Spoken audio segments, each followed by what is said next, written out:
আপনি ঘাড়মি করলে you will be arrest. আমি বললাম আপনাকে, আপনি যদি এটা না মানেন আপনি অ্যারেস্ট হবেন।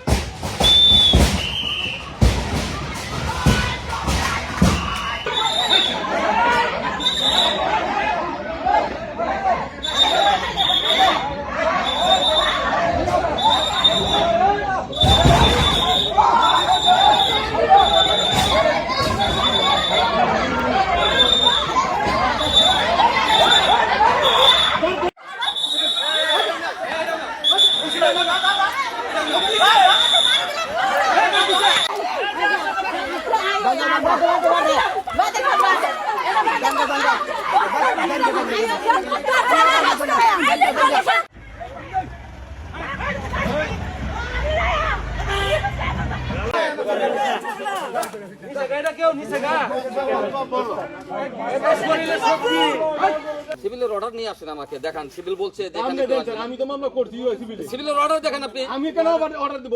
আমি তো আপনাকে আদালতের অর্ডার একটা দেখাইছি। 33 ধারা মামলা চলেই না। আমি তো আপনাকে আদালতের আদেশ একটা দেখাইছি। আমরা বলতে পারেন ঘাড়মি করা যাবে না।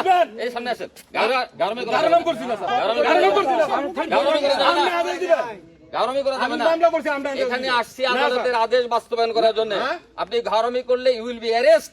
আমি বললাম আপনাকে, আপনি যদি এটা না মানেন আপনি অ্যারেস্ট হবেন। আমি অ্যারেস্ট না না নিয়ে যান। নিতে পারবে।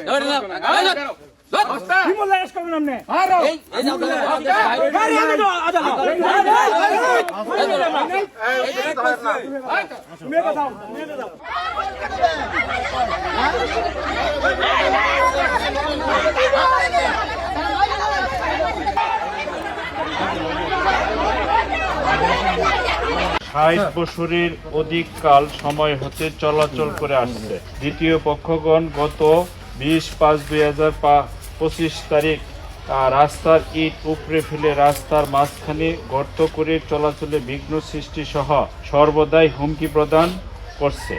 বর্তমানে একমম পক্ষ সহ সর্বসাধারণের ব্যবহার্য সরকারি অর্থায়নে নির্মিত রাস্তায় বাধা প্রদান করছেন।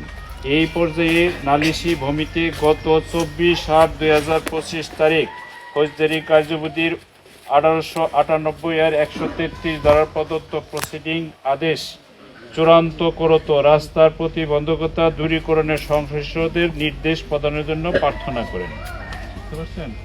এই যে সব অর্ডার আসছে, অর্ডারের লাস্টে আমাদের শুনেন, এই যে ইনফরমেশন স্লিপ আপনার যদি এটার বিরুদ্ধে আপত্তি থাকে আপনি নিজে সেটা সংগ্রহ করতে পারেন। আমাদের কোনো সমস্যা নেই। আমি স্যার আদেশের কপি চাই আপিল করে তো এই যে হাই কোর্টে স্যার, এই যে এখানে বলা আছে, এই যে দেখেন 23/2026 আমি হাই কোর্টে স্যার আপিল করা। এটা হচ্ছে শুনানিতে নামঞ্জুর হয়েছে। হ্যাঁ, শুনানিতে নামঞ্জুর হোক, আমি নামঞ্জুর কপি তুই হাই কোর্ট করছি স্যার।